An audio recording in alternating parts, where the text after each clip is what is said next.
Hello, welcome to another edition of MyGunValues.com channel here on YouTube. And today I'm going to discuss a recent auction I went to, and that's where the 5 guns you see here on the table came from. It's no secret that I really like old military blued steel and walnut weapons. I like modern stuff too, but I like this old stuff. It was really manufactured, you know, in a way that you don't see today. There was some attention to detail with these weapons. So I wanted to discuss some auction strategies and what I do when I'm going to a firearms auction to try to come away without spending more than the guns are worth. Now keep in mind, all auctions have some kind of a buyer's premium in effect usually. There's usually some kind of a transfer fee. So the figures I'm going to be quoting you, those would be added to it, but I took those into account on my bidding. And I'm not going to go over each firearm in great detail. We'll do that at a later time. Each firearm we'll take each firearm out to the range and we'll show you each one and we'll discuss the history of each one. In short, just real quickly, we have a model 1903 A3 Remington. World War II, appears to be an original configuration, 30-06 chambering. We have a model 1896 Husqvarna rifle, and I apologize, this is not a Husqvarna, this is a Gustav, my mistake, and this is chambered in 6.5 by 55. And then back here we have a Colombian Mauser. Now this rifle used to be chambered in 7 by 57 or 7mm Mauser, and then in 1948, Columbia switched to the 30-06 cartridge, and they rechambered a bunch of their older 7x57s to 30-06, and this is one of those rifles. Then the 2 revolvers here, we have a Colt Official Police. This one's a 38 Special, and we have a Smith & Wesson 25-5 revolver, and this one's chambered in 45 Colt. Now, one thing I always do when I'm going to an auction, most auctioneers post their auctions online, pictures, you know, what they're going to be selling. And in this particular auction house's case, he also sells online. So what he does is he goes on, I believe he uses proxy bid. So when you're bidding there, you're not only are you bidding against the people in the room, excuse me, but you're bidding against people online that may very well want the same gun. So I always go through the auction, look at what I want, use our website, go on to determine what they're worth, what I'm willing to pay. And again, you have to take into account the buyer's premium and the transfer fee. And this, in my case, it's a 10% premium and a $25 transfer fee to transfer the guns.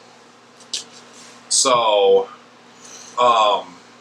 in the case of the Smith & Wesson Model 25, and in the case of the Colombian Mauser, those were just a straight matter of these had bids on them when they opened the bidding at the auction house. This one, the opening bid, if I wanted it, was $500. When I'm at near the top of my range, because my top end on this gun was $550. A lot of times I'll bid really, really quickly just to maybe I'll scare somebody else off that's thinking about picking it up pretty cheap. So while he was announcing what it was, I was already holding my bidder's card in the air. And I did that on both of these. Now another tactic I'll use, and there was another gun at this auction that I really, really wanted until I saw it. And it was a 1938 short rifle, Italian Carcano, but chambered in 7.35 millimeter.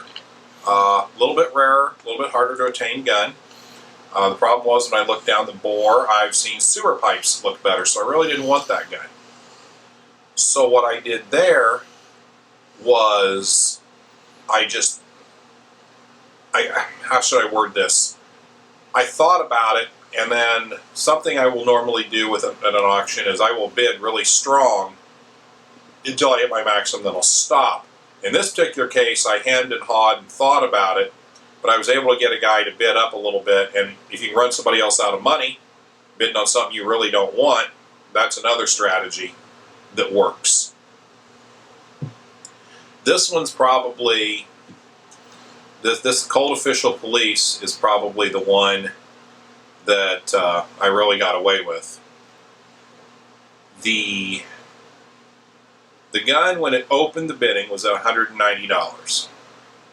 My maximum on this gun was $300. That's the most I was willing to go because I wanted these other rifles, and this gun sold before the rifles did. So what happened was I had an online bidder that was bidding very strong against me. And when we hit, I believe when we hit $250, I noticed in my head that I was going to have the $290 bid, which was $10 below my maximum. So rather than wait, because he was bidding real strong, when it became my time to bid $270, I just held up three fingers and jumped the bid $30 and bid it up to $300. And sometimes when you do that, that can scare off the other bidder, and that's what happened in this case. He stopped. So I was able to come up with this for my maximum bid for $300, and was really happy about it. And this one, the 1903A3 was just another case of a straight bid. There was no real strategy there, just nobody else wanted the gun. The Swedish Mauser, I kind of did a variation on a theme on this one. I believe it was at $200 opening bid, and I was willing again to take this gun to $300. And this is the one where I used my strategy of just holding up the card, but I bid real strong, and I took the guy to $260, and he backed off. And this was the same guy that I'd been playing with the Italian Carcano, and I ended up getting the better rifle. This rifle's in extremely good condition.